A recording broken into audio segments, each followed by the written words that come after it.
Let's summarize our training on task or job safety analysis.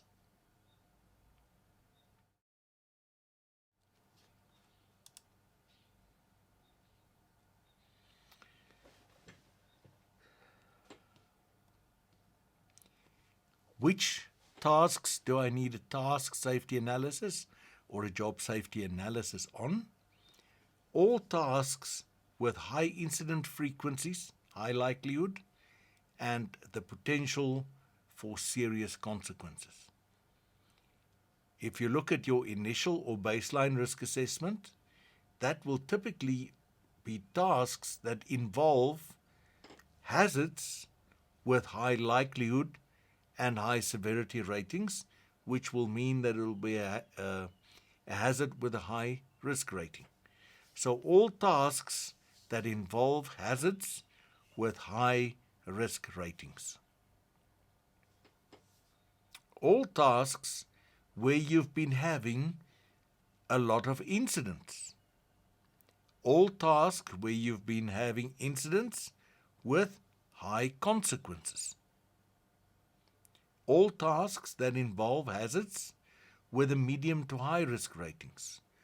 All new tasks and all changed tasks.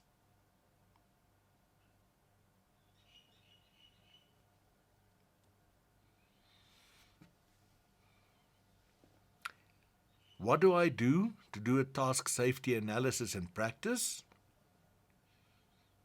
I select the job that I want to analyze. I get a team together that understands how this job is normally done. With the team, I break the job down into a sequence of steps. This may include, preferably it should include, observation of somebody doing the task under normal conditions, with the same tools, under the same conditions, and at the same time as they would normally do this. I need to break down this task into steps that are not too big and not too small, so that I can identify the hazards that are specifically dangerous in each of these steps. Pay attention to your SIPOC inputs and outputs, because that is a very good indication of everything that are hazards in this job.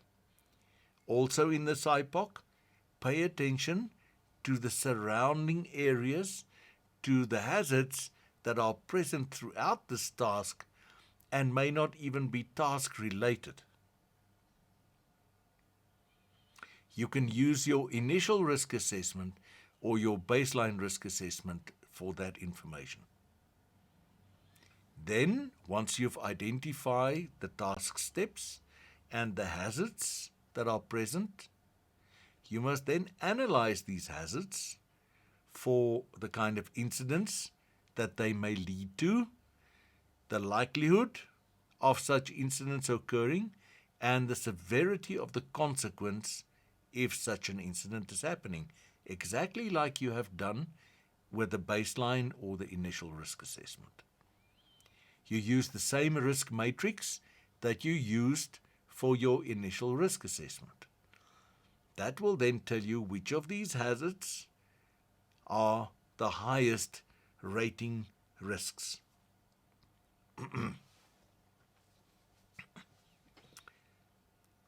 This will tell you which of the hazards have the highest risk ratings.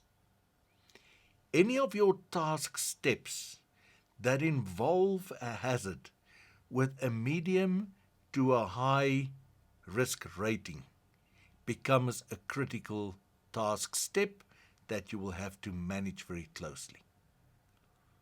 You can then go and you can update your task steps, your instructions for the task steps, to include the control measures so that people cannot get, or so that people can prevent their injury and loss of health while they are doing the steps. And that brings you to the stage where you must develop a task observation schedule.